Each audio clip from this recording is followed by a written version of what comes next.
Vous allez peut-être pas me croire, mais depuis sa sortie au cinéma, Mufasa le Roi Lion me trotte pas mal dans la tête. Alors pas parce que j'ai adoré le film, je vous rassure, c'est même tout l'inverse. Mais j'ai ressenti un truc très particulier avec ce film-là, que j'avais jamais vraiment ressenti avant, et je pense que c'est lié à sa gestion de ses effets visuels et de ses images de synthèse. Alors qu'est-ce qui va pas? C'est ce qu'on va voir ensemble.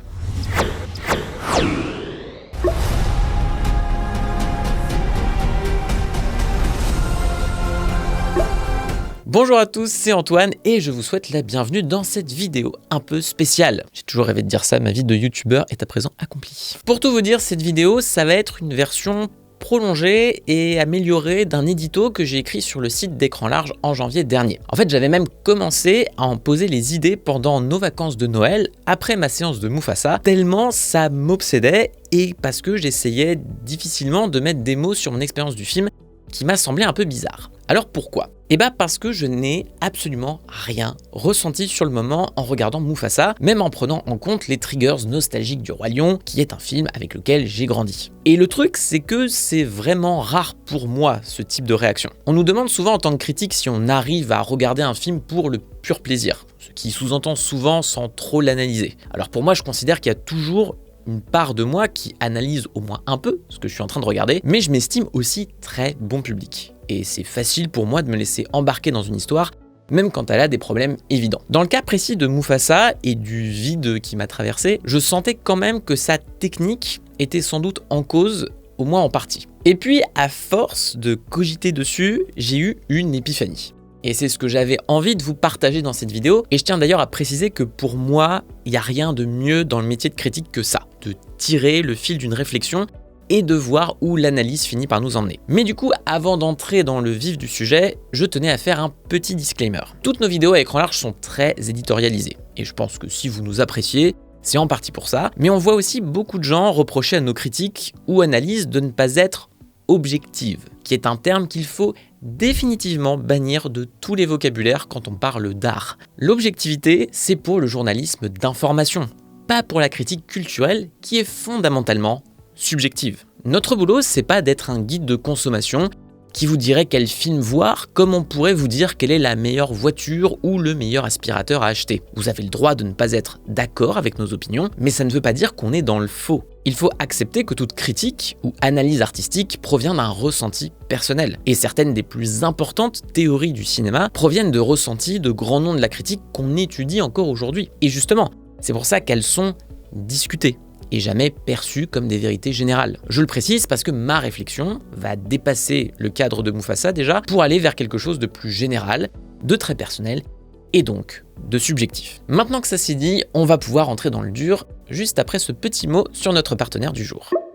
Hop, je m'incruste pour vous parler d'une super BD dont on est donc partenaire. C'est le premier tome de la série Tanis, une série de science-fiction, mais pas que, disponible chez Dupuis depuis le 24 janvier. J'avoue que ce qui m'avait attiré à la base, c'était les auteurs, puisque le dessin est signé Stéphane Perger, qui s'était occupé de Sir Arthur Benton, et au scénario, c'est le duo de choc formé par Valérie Mangin et Denis Bajram. La première a une sacrée carrière constituée entre autres des chroniques de l'Antiquité galactique, du livre de Skell ou de Alix Sénateur, le reboot de la série Alix de Jacques Martin. Et le second, bien entendu, est célèbre pour l'une des épopées de science-fiction les plus renommées de la BD franco-belge, Universal War One. Entre autres, il avait aussi participé à la super version française de Goldorak que je vous conseille. Mais au-delà du casting, oserais-je dire, j'ai vraiment énormément adoré l'univers déployé ici, qui ose donc mêler une dose de SF qui, je suppose, prendra encore de l'importance plus tard, et le contexte de l'Égypte archaïque. Vous l'aurez compris, il s'agit d'extrapoler un peu autour du mystère qui entoure les pyramides de Gizeh et la mythologie de l'époque. On suit donc Tanis, une jeune femme dite sacrée parce qu'elle a les cheveux blancs, qui se rend compte qu'elle peut ouvrir l'une des dites pyramides. Et à partir de là, ça part en steak. Et ce qui est vraiment intéressant, c'est que le scénariste profite en fait de l'aura de cette période et de ce lieu qui évoque beaucoup de choses pour justement évoquer le pouvoir sous toutes ses formes, à ce qu'il implique et surtout d'où il vient. L'enjeu principal de ce premier tome, qui s'appelle les tombeaux d'Atlantis, et que je ne spoilerai pas, aurait pu être plutôt assez manichéen, mais il et elle ont choisi au contraire de donner pas mal de nuances à leurs différents personnages, tout en ménageant un sens du mysticisme qui m'a vraiment donné envie de lire la suite, donc j'ai vraiment hâte. Donc voilà, je l'ai dévoré d'une traite et c'est dispo depuis le 24 janvier et je ne peux que vous le conseiller.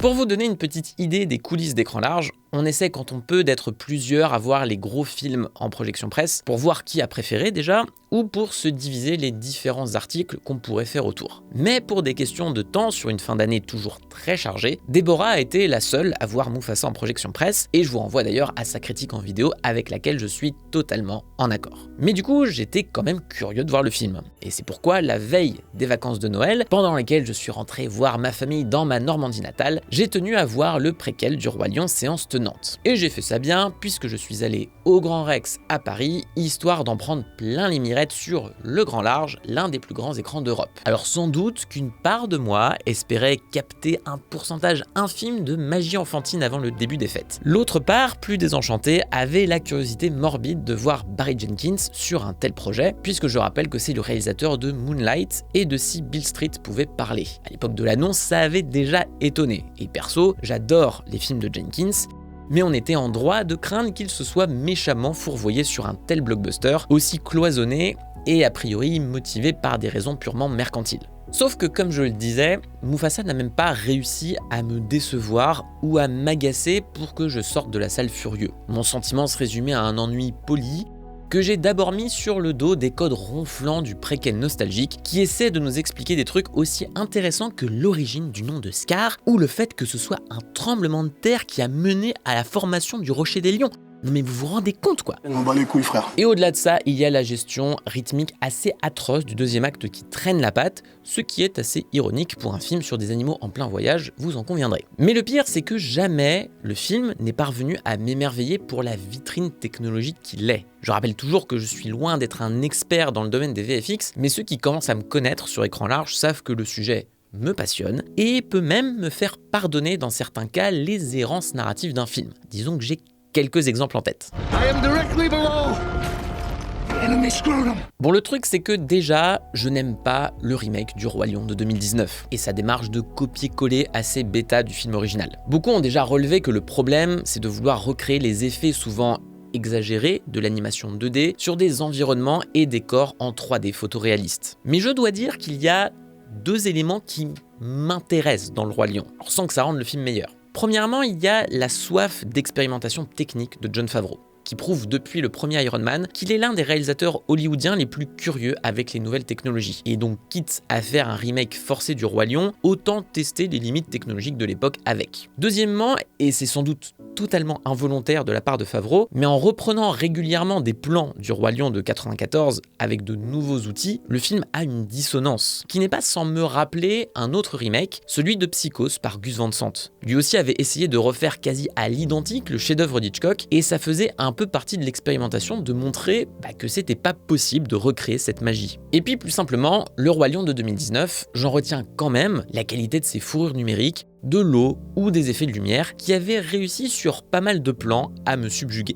Au fond, j'attendais au moins la même chose de Mufasa. Quitte à être déphasé de son récit, j'espérais que sa maestria visuelle, son côté bande démo, me laisse pantois d'admiration envers les centaines de petites mains d'animateurs qui ont permis son existence. Ce qui me passionne dans le cinéma numérique, c'est sa progression toujours plus rapide dans la qualité de rendu de ses éléments 3D et son potentiel. Mais à ma grande surprise, je n'ai eu la bouche bée qu'une fois devant Mufasa. Le temps d'un plan dont je n'ose pour le coup imaginer la complexité, où Rafiki se met à faire l'ange dans l'une des plus belles neiges en CGI que j'ai pu voir dans ma vie. Et je fais partie de ces mecs qui ont perdu beaucoup trop de temps à dessiner des zizi dans la neige de God of War Ragnarok. Alors on pourra toujours dire que l'écart technologique avec le premier film est assez faible, ce qui explique sans doute ce manque d'effets waouh. Et c'est en partie vrai. Mais en fait, j'ai ressenti devant Mufasa un étrange sentiment de malaise, dont je me suis surtout rendu compte après la séance. En fait, régulièrement, pendant le film, je sentais le besoin physique de me détourner quelques secondes de l'écran, comme si je rejetais les images et leur photoréalisme. Plus le long métrage me criait au visage qu'il se voulait au plus près du réel, plus sa démarche me semblait fausse. Pour ça, je pourrais pointer du doigt l'évidence, le paradoxe de mettre en scène des animaux numériques réalistes, tout en forçant leur anthropomorphisation. Il est clair qu'une partie du problème réside dans cette balance impossible, surtout lorsque la lecture du film se montre peu aidée par un montage qui accumule les champs contre champs sur des créatures peu expressives et quasi identiques physiquement. Est-ce que c'est raciste si je dis que tous les lions se ressemblent un peu quand même? Mais ce que je vais appeler mon dégoût, faute de meilleurs termes, dépassait largement cette vallée de l'étrange, sans que j'arrive à mettre le doigt dessus. Mais comme je le disais, c'était les fêtes de Noël, je suis rentré voir ma famille et souvent, pendant cette période, la télé est souvent allumée et même en pleine session jeux de société, j'ai demandé évidemment à ce qu'on laisse en fond la diffusion sur TF1 d'Avatar 2, La Voix de l'eau. Et pour ceux qui commencent à me connaître, c'est pour moi l'un des plus grands films de ces dernières années. Payakan, je t'aime.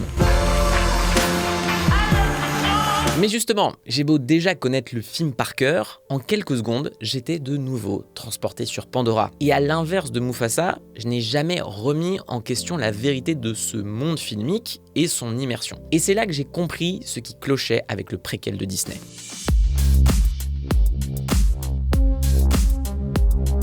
L'ancrage d'Avatar, c'est avant tout celui de sa caméra. Même au gré de ses prouesses technologiques, James Cameron a tout le long de sa carrière assuré que sa mise en scène soit logique par rapport à l'espace qu'il filme, qu'il soit virtuel ou pas. Dans le cas d'Avatar, son découpage est régi comme si une machinerie traditionnelle du cinéma était employée sur Pandora. On y croise de la caméra à l'épaule, quelques zooms vifs, et même les travelling spectaculaires pourraient provenir d'hélicoptères ou d'objectifs sanglés sur les icrânes des personnages. D'ailleurs, c'est Cameron qui a pas mal imposé ce qu'on appelle désormais la production virtuelle, en particulier sur Avatar 2. Le principe, c'est d'avoir un rendu 3D un peu grossier de votre scène, visible sur le plateau, au travers d'une sorte d'espace en VR. Et comme ça, vous pouvez y faire naviguer de vraies caméras et donc obtenir des mouvements d'appareil que vous auriez dans la vraie vie. En bref, l'espace de la planète imaginaire influe directement sur l'image d'Avatar et ses mouvements de caméra, qu'il s'agisse de ses effets de lumière, de l'eau et plus généralement des éléments. Sans qu'on ait besoin d'y prêter attention, ce sens du détail permet à Cameron de mettre en valeur les textures de son univers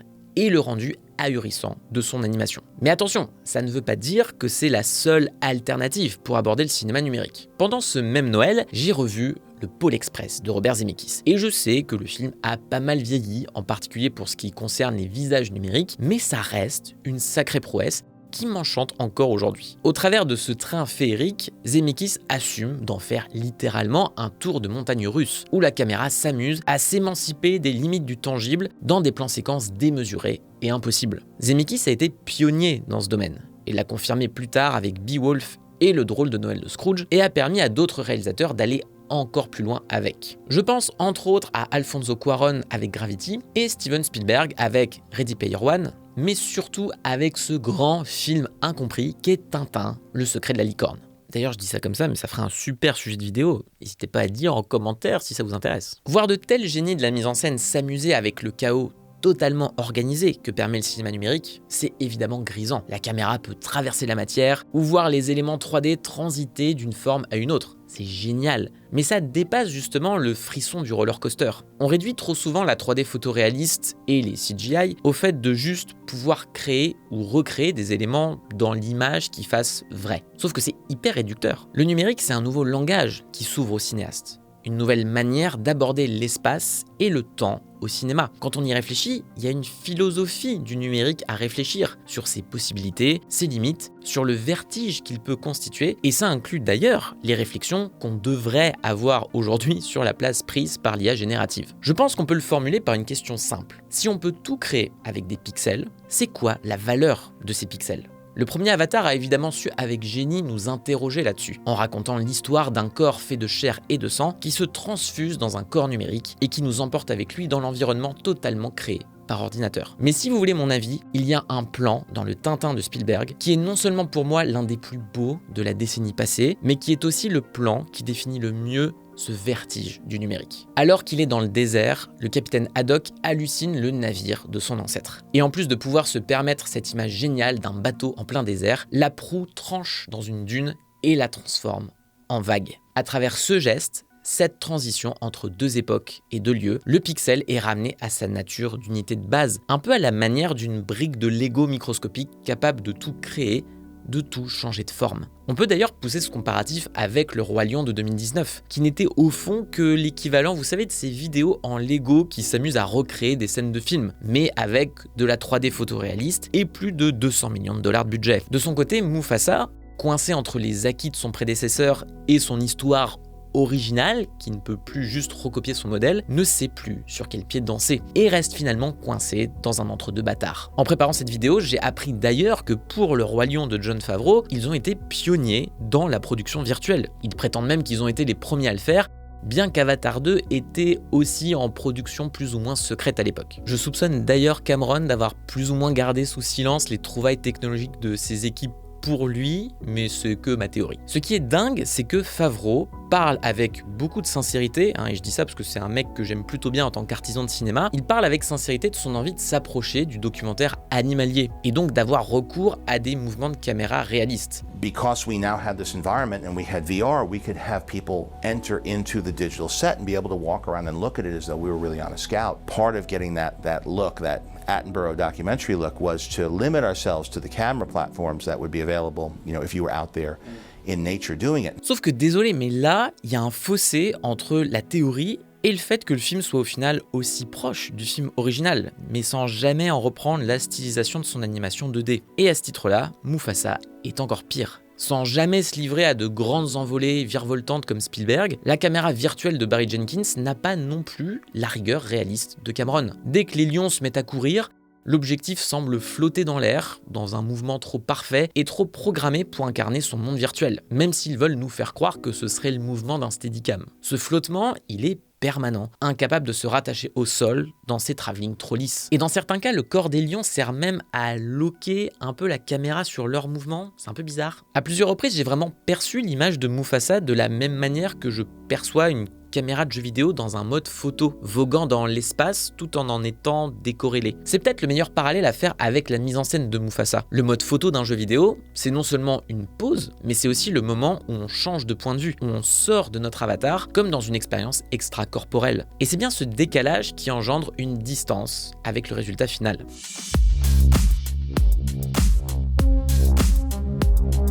Dès la sortie du premier Avatar en 2009, certains médias ont recueilli les témoignages de spectateurs qui étaient dévastés de tristesse en quittant la salle. Le phénomène a vite été surnommé en syndrome de dépression post-Avatar, traduisant chez une partie du public l'envie de ne plus quitter l'univers enchanteur du film et la réalisation d'un décalage entre le monde de la fiction et le difficile retour à notre réalité. Et même si je ne dirais pas que j'atteigne un tel extrême, je pense que ma fascination pour Avatar, et encore plus pour sa suite, que j'ai revu en boucle au cinéma à sa sortie, s'explique aussi par la petite mélancolie que je ressens dès que le générique démarre. Mais je pense aussi que ce syndrome dépasse la simple fascination pour un imaginaire que l'on ne peut pas rejoindre. Pour moi, il martèle la véritable démarche de James Cameron. Beaucoup se sont moqués, et continuent encore de se moquer, de la naïveté écologique supposée du cinéaste. Mais il serait peut-être temps d'admettre qu'Avatar avait juste un coup d'avance. Et en 2009, il reflétait déjà ce sentiment d'éco-anxiété que l'on entend désormais partout et qui s'ancre de plus en plus dans l'esprit de la jeunesse et notamment dans l'esprit de ma génération.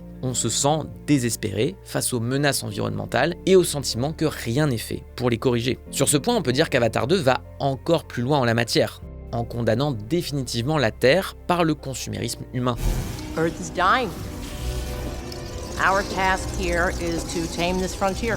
La cohabitation sur Pandora est impossible et la guerre, tant rejetée par la philosophie nazie, devient une nécessité pour protéger ce coin de paradis. Jake Sully pense que la fuite et la survie de sa famille est sa priorité, mais il finit par comprendre qu'il ne peut pas détourner le regard. Il a le devoir de se battre. Ce que raconte Cameron en creux, c'est que l'utopie ne peut plus exister qu'au travers de la technologie la plus aboutie et précise à disposition des artistes. C'est toute la tragédie du photoréalisme de la saga. La beauté et la tangibilité de Pandora, de sa biosphère et de ses textures, ne sont que le miroir déformant de notre propre planète, celle qu'on est en train de détruire. Par la manufacture parfaite d'un ailleurs fantasmé fait de pixels, les films Avatar nous reconnectent à nos responsabilités, à la fin programmée et indifférente de notre vrai monde. Cameron fait moins du cinéma numérique une échappatoire qu'une frontière poreuse, bien qu'infranchissable, avec le réel. Le quatrième mur ne se brise pas dans Avatar. On ne peut pas plonger dans le monde de Pandora. Là encore, Mufasa répond par l'antithèse de la pire des manières, à mon humble avis. Son envie de réalisme documentaire fait de ces divers biomes traversés par les personnages ces mêmes ensembles de CGI mornes, photographiés avec un manque profond de contraste. Mais surtout, il force notre monde, notre vrai monde, sur l'imaginaire fictif du Roi Lion, alors qu'il est pourtant dépourvu d'humains à la base. Par rapport à ce que je disais plus tôt, Barry Jenkins et ses équipes ne se sont jamais posé la question de la valeur du pixel. Qu'est-ce que je représente avec mes briques de Lego virtuel? Quel imaginaire vais-je traduire avec ces technologies impressionnantes? C'est là pour moi qu'est la différence. Avatar fait de sa perfection numérique la projection d'une perfection bien réelle, celle de notre planète Terre qu'on est en train de gâcher, mais qu'on peut encore à peu près sauvé. Mufasa, lui, préfère utiliser ce cinéma de tous les possibles pour en faire une sorte de zone de parc à thème. Le philosophe Jean Baudrillard, qui a beaucoup travaillé sur la question du virtuel, vous savez c'est lui que les Wachowski citent au tout début de Matrix, a écrit sur ce sujet dans son livre Simulacre et Simulation. Pour lui, l'exemple de Disneyland n'offre que de l'hyper-réel.